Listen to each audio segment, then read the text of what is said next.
Moin moin and hello ladies and gentlemen, welcome to another review, and today I have for you the EPZ TP35 Pro.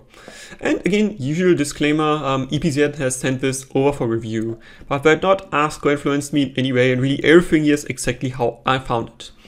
And usually we start with the packaging accessories. That's the packaging, relatively minimalistic. You can already see here what color they are going for.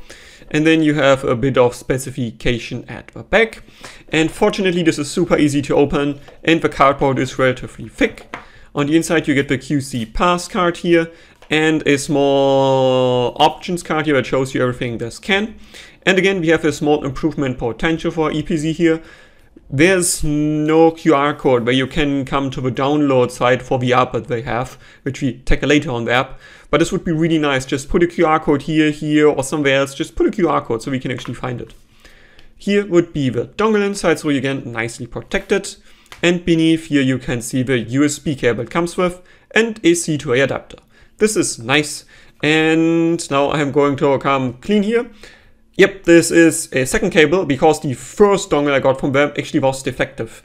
I'm not sure how high the defective rate that they have is here.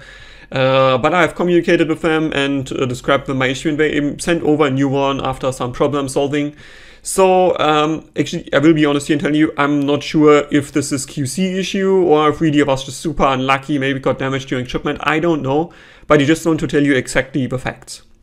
But yeah, the cable itself was working, and this is actually a pretty nice cable for a dongle at this price point. The cores are relatively thick, they are equally twisted, we get 4 of them, and there's also a strain release at the bottom that does move a bit. A bit longer would be nice, so it does strain release a bit better, but overall for this price point this is a really nice cable, I like it very much. And then we come to the actual build of the dongle here. This is the bad boy, and let me first say something for styling. I really dig this style. This is really nice, like pastel, I want to say like yellow greenish with a pastel blue. Really like this color schemes. I'm generally a bit more for colorful things, and this is exactly hitting home for me. Also the contouring here looks nice, and this is generally a very pretty dongle. Compared to the DS2 that I will use most of the time here because it's a bit more expensive but still similar enough, so you might consider it. You can also see size-wise this is a bit smaller in the length direction, but a bit wider generally if you see it like that. But this comes off as a bit smaller overall in the hand. And as a summary already, I think the build quality of this is pretty good. It's just not as rock solid as the DS2. The DS2 uses a bit thicker metal. Everything here around it is just, it's also shaped so it doesn't bend or do anything. And because there's no plexiglass window, this thing should be pretty much indestructible overall. But this here is also absolutely no slouch, and it feels nicely made. This contouring here I think is also there for structural reasons, because this doesn't flex at all. Like again, it's very solid. But the aluminium, as you can see, is a bit thinner with the, than it is on the DS2. And while this one here, I really dig this optic again, it's really cool. This can be a structural weak point for overall usage. If you just throw it in your backpack or so, this can break, unlike the metal, which just will survive everything. But what I do appreciate about this is, there's a screw here. It's a standard Phillips screw head, so theoretically, if something might go wrong, you could probably open this and fix it if you know microelectronics, which I unfortunately do not. Also the integration of the both ports here, the 4.4 pentacon and the 3.5mm jack, totally fine. Like, it seems to be well integrated, doesn't rattle, doesn't rock, it's really in there rock solid. Also nice to have the buttons here, very nice clicky, very good feedback. Let me just click them for you a bit. So I like to see this, and because it's a metal piece in here and there's no much wiggle, really this feels very well made overall. The seams around the front here are also very, very minor. You can see them, can barely feel them with my fingernail, like really it doesn't get stuck at all. Really the way this is machined is again really nicely done. So overall, I would say my verdict is, while this is not exactly as sturdy as the DS2 here, I think it's still a very well made dongle, and you shouldn't have any issues in day-to-day life with it. Oh, and before I forgot it here, the USB-C port also very nicely integrated, doesn't rock around, very sturdy, and yeah, really there's no issues with in terms of build here. Next, connectivity and power. Yep, this thing is, so you can see, relatively small, and for that it has, I would say, something what you would expect. Single-ended, it's 112 milliwatts at 32 ohms. And balanced, it has 262 milliwatts at 32 ohms. With a total harmonic distortion in single-ended of 0.0030 and then 45%. And in balanced it is 3 zeros and then 3%. So like 0.0003%. And signal noise ratio is given as 130 decibels with a noise floor of smaller than 0.87 microvolts with a dynamic range of 130 decibel. So again, this is very well measuring in terms of their own specs. And I have to say here, I did some Googling, but unfortunately I didn't find any third-party measurements. So take all of this with a grain of salt. But the DAC chip we're using here, the CS43198, generally is considered a pretty good one, and I'm pretty sure this will measure well if we actually get some measurements of this. And yeah, overall, I think connectivity and power-wise, this does everything it needs to do. It gives me enough output power for most of my transducers here. Sandara, I could still drive with this, but of course something like the HE6SE version 2, not really, it lacks a bit of power there. The DS2 here definitively has a bit more power headroom there to also drive something like that. I would still probably use a bit more power for the HE6SE version 2, but this did a bit better than this one. And one thing what is lacking in all of the other better dongles I've seen so far, this here, ladies and gentlemen, has a microphone input. What? Amazing! Finally, a dongle with a good DAC amp chip that also gives us a microphone input. Killer feature. Like really, I'm not sure why this is not apparent in the reviews that you find on HeadFi. This really is a killer feature. Having a microphone input here means you can use headsets, you can use these IEM cables with a mic here, and you will get a good output and a good input.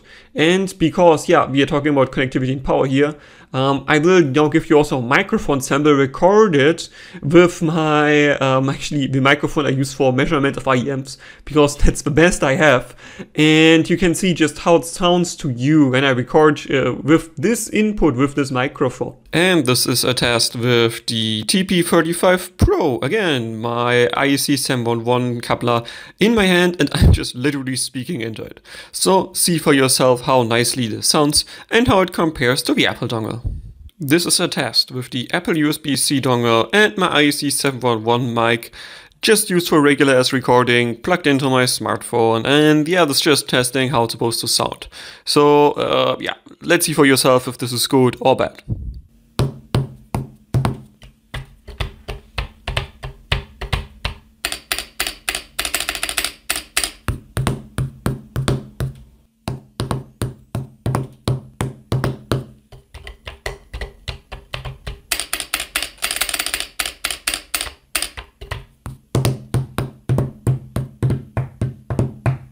So yeah, as I said, connectivity wise, that's an amazing feature. I really like it, and I want to see more manufacturers going for something like this.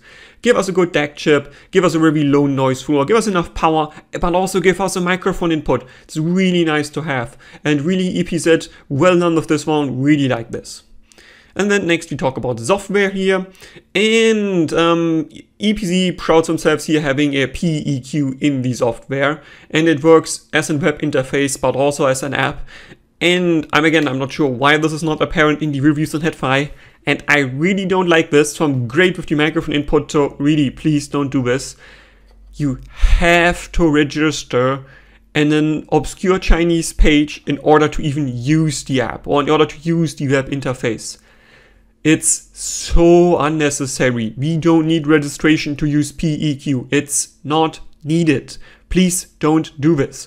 Just give us all of the functions without registrations, minus, which is again, it's a cool feature. You can upload EQ profiles with this one to their servers and yeah, basically share it with other people.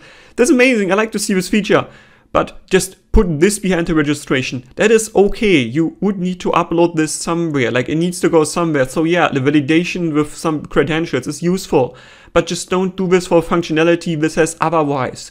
Give us just the app, give us just the web interface without registration. It's really unnecessary and just makes more burden in terms of usage. But in terms of all, again, PEQ in quotes, because it's not a real PEQ. I cannot adjust the filters here. If you come from peace on the PC here, well, this is definitively worse than peace. You can't adjust the Q value. You can do that, sorry, not can't. You can adjust the Q value, but because you can't select filters, it's all just bell curves, and that means it's useful, but yeah, like no filters are definitively nicer. And also in terms of usability here, honestly, it's not the best. Like creating a custom EQ is still possible, but because you have to click on the numbers somehow and then adjust them, and it's all looks like it's made for basically the computer, which might be it honestly might just be an Electron app on the inside, which just gives you the same web interface, but it then does it in an app. So it's just not that nicely done for a smaller display overall. And that means while, yeah, you can definitively get this to work and you can make some nice EQs with it, because yeah, you do get 10 filters and you can adjust the Q value. Yeah, so that means you can do a whole lot of things here. And beside of that, you also get some standard filters like pop, rock, local, and so on. So again, these are all nice features and I like to see them. But as I said, yeah, we would need some actually more filters, and again, just don't hide it behind the registration. Other than that, you can also select the DAC mode and the amplification modes here, and I have to be honest here, I usually don't hear difference, and here I don't either. Like I tried it and I was like, okay, like it's nice to have if you like to fidget around and if you have a subjective preference for any of those mods, cool, more power to you. I personally, I just don't hear a difference. And another small nitpick I have, that's really just a nitpick, yeah, the actual English text in the app. I mean, if you want to look up how this is working in the app, you do get Chinese pictures with an English description. It's not that helpful, like maybe put English pictures there, but really this is just a small nitpick overall. And last but not least, in terms of software, you can adjust some microphone parameters. I also like to see that because, yeah, this can be very helpful for you if your microphone is not working up to your own preferences. And yeah, I think that's pretty much it. As I said again, I would wish there would be a QR code on the manual here, because it's really, we could put it in the middle here somewhere, just make it easier to access. And the same realm is also just don't force us to register, please. That's not necessary. Next, we talk about usability and comparing the TP35 Pro to the DS2. Honestly, they both work interchangeably well. Like there's no issues I had with any of them in day-to-day life. Can plug it in my smartphone, it worked well. Plug it in my computer, it worked. Just use EQ to a bit of fidgeting around, also worked absolutely like a charm. There's really no issues. Microphone input also immediately recognized if you use it on computer on your smartphone. So really there's absolutely no issues with this whatsoever. So really, I would say this is basically flawless in terms of usability. And again, unlike other dongles like the DS2 here, having microphone input and a PEQ, even though it's not complete, is really nice and gives this definitively an edge over the competition. So, sound, again, like unfortunately I do not have measurements and I do not have the equipment, so everything here is purely subjective, and I'm pretty sure other people will tell you it does sound like something, but in my personal experience from how measurements usually work, as long as you don't come into clipping territories and as long as it doesn't have like 10 ohms of output impedance, this will sound pretty much like any other dongle, like for instance the DS2 here. And to my ear, honestly, there isn't much of a difference. It sounds clean, it sounds transparent, the bass is weighty, it punches, the treble extends all the way to 20K. Like really there isn't much I can criticize here. If you want to talk about something like smoothness or so, I don't know, it sounds pretty similar to all of the other DAC chips I have heard here, for instance in the DS2. Like there isn't much I can really go by here. So subjectively, honestly, there might be a tiny bit more stage with the DS2 than this, but I could also just make this up at this point. It's very close, just meaning basically this is a really good dongle, and yeah, it just will sound basically as good as it gets out there. And yeah, in terms of, yeah, as I said, power output, well, this gives us a bit less than the DS2, but still more than plenty enough, and that means my DIY headphone with 300 ohms, yeah, you could drive it more than loud enough, and also with Sandara, absolutely passable without any issues. So really, I would say in terms of sound, this is as good as it gets out there. bringing me to the conclusion here. And yeah, I mean, what should I say? You probably gathered it by the rest of the review here. The TP35 Pro is a really nice dongle. It is, again, in the competition realm where it's like, does it really get much better? And then EPZ came and they said, yeah, you know what? Let's add a PEQ. Let's give us a headphone jack. So it's like, yeah, this is doing everything you ever need a dongle to do. Plus, also said PEQ and microphone input. So this is really a killer feature for at home.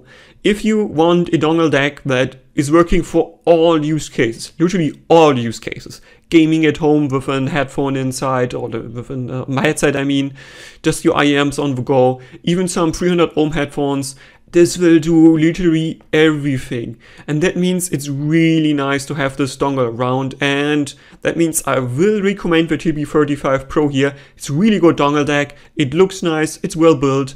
And my only issues is I now said for multiple times, just don't force to register. This is not useful. Again, the feature that uploading the EQ profiles, just make registration for that only. That's okay. Not complaining if this is hidden, but everything else, just we don't need to register for it. And another thing that I also complained before, yeah, just give us real PEQ, please. Just give us more filters, not just bell curves. Bell curves are useful, but having more than bell curves is definitively better. So yeah, these are small nitpicks, as I said, overall, because this is a really nice dongle. But yeah, it could be basically perfect if I would just fix these two issues. That's it. Hope you enjoyed it. Questions, recommendations, or criticisms, please leave a comment. Donspektor out.